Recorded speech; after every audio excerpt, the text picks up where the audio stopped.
مصعب بن عمير. كان مصعب بن عمير فتى مكة المدلل في صغره وقبل إسلامه، شابا غنيا جميلا مدللا منعما حسن الوجه، يلبس أحسن الثياب وأغلاها، له مكانة بين أهل مكة ومنزلة بين أبويه، مجاب الطلب. وكان أهل مكة يقبلون على صحبته ويضعونه في المكانة العليا من فتيان قريش وصفوة شبابها. يعرفه أهل مكة بعطره الذي يفوح منه دائما. وكانت أمه من أغنى أهل مكة، وكانت تحبه حبا شديدا. فلما أسلم انخلع عن ذلك كله وترك المال والجاه والنعيم، وجاء بقلب مفتوح ونفس صادقة ليدخل الإسلام. لما علم مصعب بن عمير أن رسول الله صلى الله عليه وسلم يدعو إلى الإسلام في دار الأرقم ابن أبي الأرقم، دخل عليه فأسلم وصدق به، وخرج فكتم إسلامه خوفا من أمه وقومه. وكان يأتي إلى رسول الله صلى الله عليه وسلم سرا، لكن الوشاة من المشركين لما علموا بإسلامه سارعوا إلى الوشاية به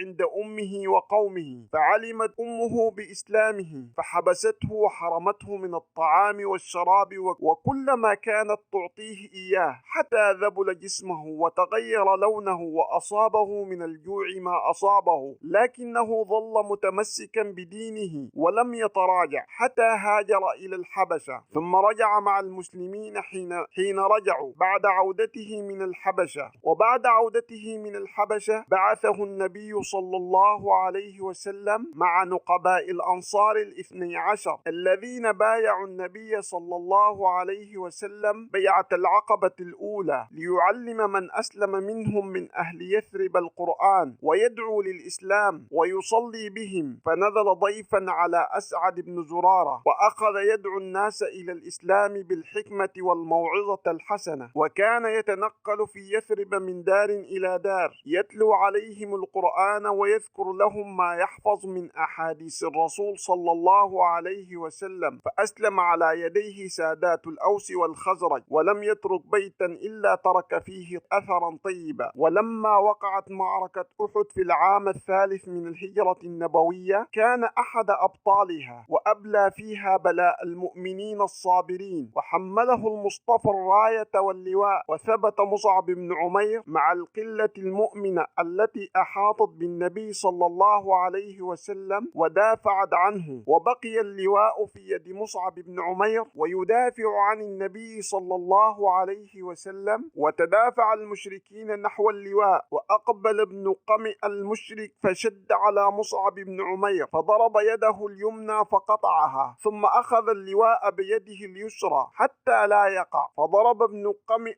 يده اليسرى فقطعها، فحنى على اللواء وضمه بعضديه إلى صدره فطعنه ابن قمئ برمح في صدره، فوقع مصعب بن عمير شهيدا. وبعد انتهاء المعركة جاء الرسول وأصحابه يتفقدون أرض المعركة ويودعون شهداءها، وعند جثمان مصعب سالت الدموع الحارة، ولم يجدوا شيئا يكفنونه فيه إلا ثوبه القصير. إذا قطوا به رأسه انكشفت رجلاه، وإذا وضعوه على رجليه ظهر رأسه. فقال النبي صلى الله عليه وسلم: قطوا رأسه وجعلوا على رجليه من الأذخر نبات له رائحة طيبة. رضي الله عن مصعب بن عمير وعن الصحابة أعلام الهدى ومصابيح الدجى.